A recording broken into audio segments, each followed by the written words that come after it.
I served in Peace Corps Mali for 6 whole months until we were evacuated due to civil war.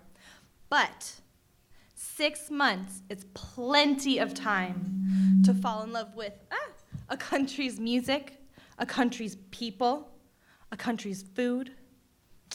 Plenty of time. Madame Diallo.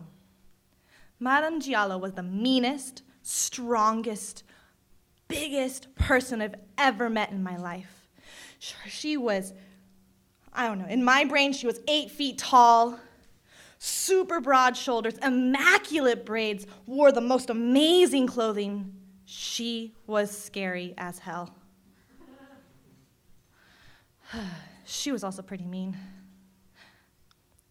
She was so stern. Her face never changed. The best fart joke ever, nothing. Me falling on my ass, nothing. Dropping a bucket of water all over me, nothing. The kicker, me falling on the dance floor, nada.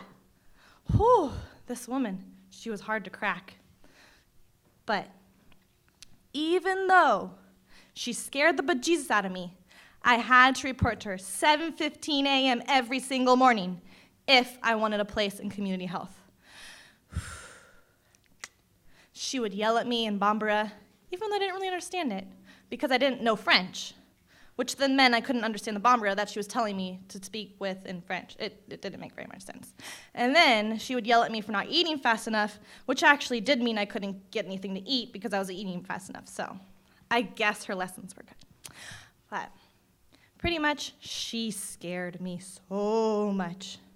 So one morning, when I hear a knock on the door, I look outside and I see this beautiful person, beautiful braids, white clothing, white bazine with gold thread all around.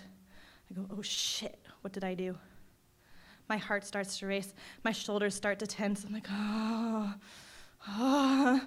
7 a.m., shoot, I'm late. I walk out. Hola, inis algo más kakanewa? And she goes, nse. What about me? How am I doing? How's my morning going? Nothing? All right, typical Jalo. Standing there in my tubabu clothes, my little panya tied over my leggings, my hair all undone. She goes, let's go. I'm like, okay.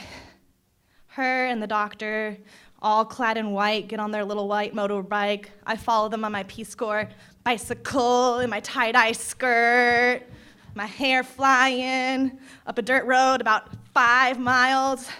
I have no idea where we're going, but I'm a Peace Corps volunteer. I just gotta follow along. So we finally get to this little town, and we set up our checkup station. We were doing polio immunizations and baby weighing.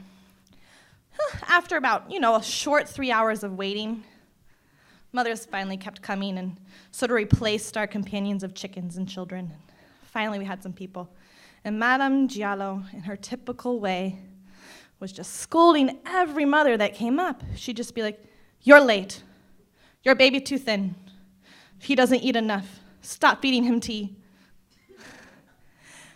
And I'm just like, oh my gosh. And I'm sitting there sort of toying with my chair, knowing that she wouldn't let me do anything. I'm just like, can I? No. But no. But I really just want to learn. I don't care. You sit, you watch, you learn.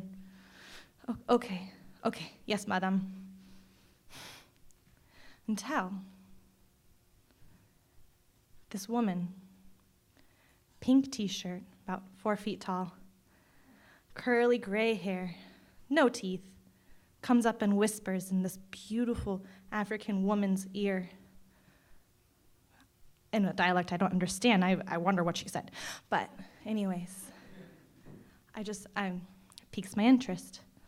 I'm sitting there, kind of waiting. Madame Diallo goes, Siraje, come with me. Like, what? Me? I get to do something. Me? Okay. So I'm like, yes, okay. So we follow this woman through the town. Women are grinding their millet for the breakfast. Men are off to the fields. The sun is hitting the dirt. The dirt is going through my nostrils. Children are playing. Dogs are running past my feet. Almost stepped on a couple dead, dried up toads. Going deeper and deeper into these compounds with some red paint over here, some yellow paint over here, some T circles over there, some more T circles over there.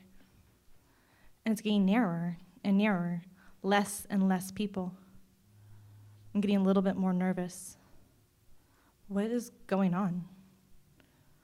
Where is she taking us? A couple more stray dogs, a couple more stray cats. And then finally, we get to this little teeny compound. And I'm thinking to myself, this must be one of those times. Many mothers and many children were too sick to come to these checkups. So we had to go to them. We go in. Before we go in, we have to say a prayer, of course. So we go, our prayers. She tells it. I don't understand it again, but I listen. I know what she's doing. We touch the wall,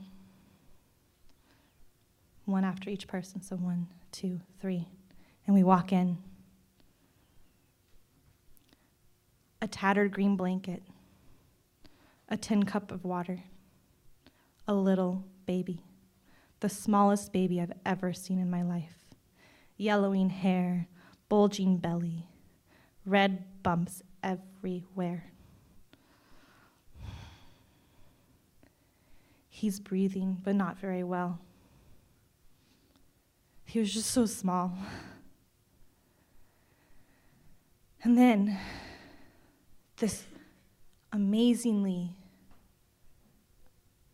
mean, intense woman takes off this invisible armor. Her shoulders shrink.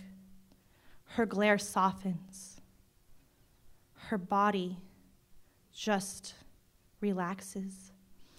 She's in this immaculate white gown, and she bends down in this dirt with no care in the world that her bazin is about to be brown as the ground.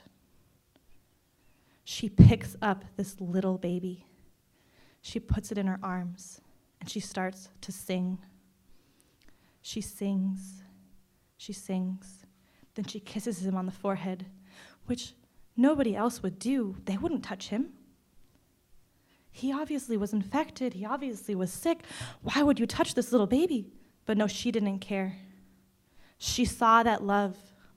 She saw that light in this little baby. She was meant to take care of this little baby. That was a purpose. That was her passion. That was who she was. This is how she shows love. And that is when I went to hand her the polio drops to give to the baby, and she said, no, this is your chance. You do this. She put her trust in me. She showed that she cared. She showed that she loved. She handed me those polio drops. I took those polio drops. I dripped them in this little baby's mouth. That is when I fell in love with Madame Diallo, the meanest, strongest, most demanding woman I've ever met, the greatest woman I have ever met. She will always have a special place in my heart. Thank you.